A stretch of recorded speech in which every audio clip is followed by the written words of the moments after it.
உலகத்தில் வாழும் அனைத்து தமிழர்களுக்கும் இனிய தமிழ் புத்தாண்டு நல்வாழ்த்துக்கள். தமிழ் தமிழ் தமிழ் ரொம்ப ஒரு அழகான மொழி, கலாச்சாரம், வரலாறு. எங்களோட தமிழ் மொழியை நாங்கள் என்றைக்கும் பேசணும், பெருமையாக பேசணும். இந்த உலகத்தோட முக்கியமான மொழியாக என்றைக்கும் தமிழ் இருக்கணும்.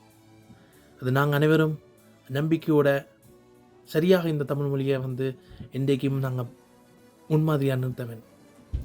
தமிழ் கலாச்சாரம் ரொம்ப ஒரு அழகான ஒரு கலாச்சாரம், நிறைய தத்துவங்கள் நிறைந்த கலாச்சாரம். அது சரியாக நாங்கள் பின்பற்ற வேண்டும், சரியாக நாங்கள் கொண்டு செல்ல வேண்டும். அது என்னோட தலைமுறையும் சரி, அடுத்தடுத்து வர தலைமுறையோட கடமை. தமிழ் வரலாறு அது இன்றைக்கு நாங்கள் மறக்கக்கூடாது. நாங்கள் யார் என்றதுக்கான அடையாளம் தமிழ் வரலாறில் இருக்குது. அந்த வரலாறை இன்றைக்கு நாங்கள் சரியாக புரிந்து கொண்டு தெரிந்து கொண்டு வாழணும். தமிழர்கள் உலகம் முழுக்க அனைத்து துறைகளும் வளர்கிறார்கள். தொடர்ந்து வளரணும், சாதிக்கணும். தமிழன் என்றாலே சாதிப்பவனாக இருக்கணும். தமிழன் என்று சொல்லடா, தலை நிமிர்ந்து நில்லடா, தரணியை நீ வெல்லடா.